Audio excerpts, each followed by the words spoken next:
आणखी एक महत्त्वाची अपडेट यानंतर माधवी खंडाळकर उपमुख्यमंत्री अजित पवारांच्या भेटीला पोहोचल्यात।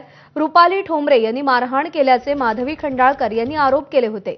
माधवी खंडाळकर यांच्या भेटीनंतर रुपाली ठोंबरे सुद्धा अजित पवारांच्या भेटीला पोहोचलेल्या आहेत।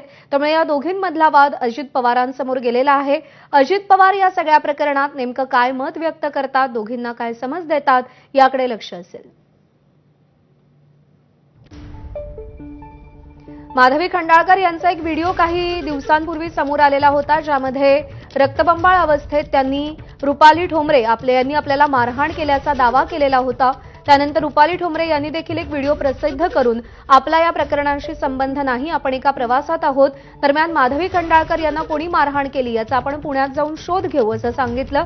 आणि त्यानंतर माधवी खंडाळकर यांनी पुन्हा एक व्हिडिओ प्रसारित करत आपल्या या सगळ्या आरोपांवरून यू-टर्न घेतलेला होता। आता माधवी खंडाळकर अजित पवार यांच्या भेटीला गेलेल्या आहेत आणि त्यानंतर आता रुपाली ठोंबरे सुद्धा भेट घेतात। रुपाली ठोंबरे यांनी या सगळ्या प्रकरणामध्ये रुपाली चाकणकर यांच्यावर देखील अनेक आरोप केले।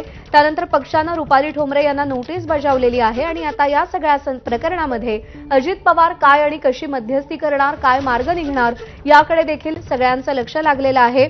माधवी खंडाळकर आणि रुपाली ठोंबरे या दोघींनी अजित पवारांची भेट घेतलेली आहे।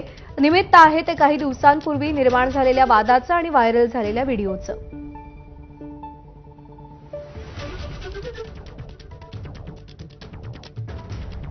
माधवी खंडाळकर यांनी अजित पवारांची भेट घेतली आणि त्यानंतर रुपाली ठोंबरे सुद्धा अजित पवारांच्या भेटीला पोहोचलेले आहेत। मारहाणीचा वाद आता अजित पवारांच्या कोर्टात गेलेला आहे, त्यामुळे अजित पवार या सगळ्यामधून काय मध्यस्थी करतात याकडे देखील सगळ्यांचं लक्ष लागलेलं आहे।